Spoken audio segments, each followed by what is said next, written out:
Mr. Chairman, I'm pleased to yield 3 minutes to the chair of the Subcommittee on Tactical Air and Land Forces, the gentleman from Ohio, Mr. Turner. Thank you, Mr. Chairman. I rise in strong support of the National Defense Authorization Act for fiscal year 2019. I want to thank Chairman Thornberry and all the members of the committee, and certainly the group known as the Defense Hawks in this body, who fought so diligently on increasing the top line so that this number will make a difference and change the direction of our national security. I want to also recognize and thank our subcommittee ranking member, Ms. Nikki Tsongas, for her support and contribution to this bill. The bipartisan partnership she and her staff demonstrated in helping to craft this bill is much appreciated. Nikki has also served with me for the last 7 years as the co-chair of the Military Sexual Assault Prevention Caucus.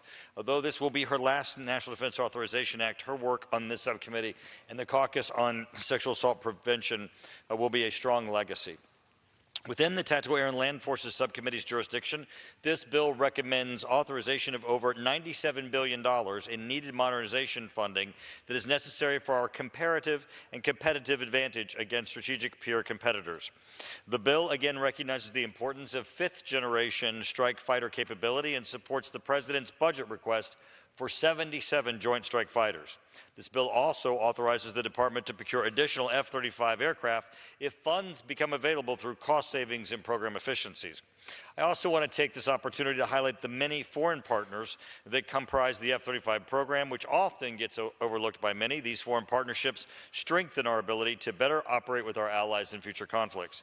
The bill includes several oversight provisions to facilitate mitigation efforts for physiological episodes occurring in military aircraft, to include requiring the Secretary of the Navy and the Secretary of the Air Force to certify that any new aircraft procured will have the most current technological advancements available to mitigate future physiological episodes. However, much work remains to be done to improve overall aviation readiness and safety. Going forward, our subcommittee will conduct a more detailed review of the investigated and governance processes related to aviation safety mishaps.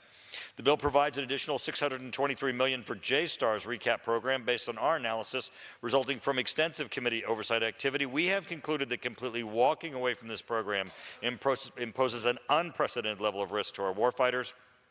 The bill recommends funding to modernize 1.5 Armored Brigade combat teams, which is absolutely necessary for our Army.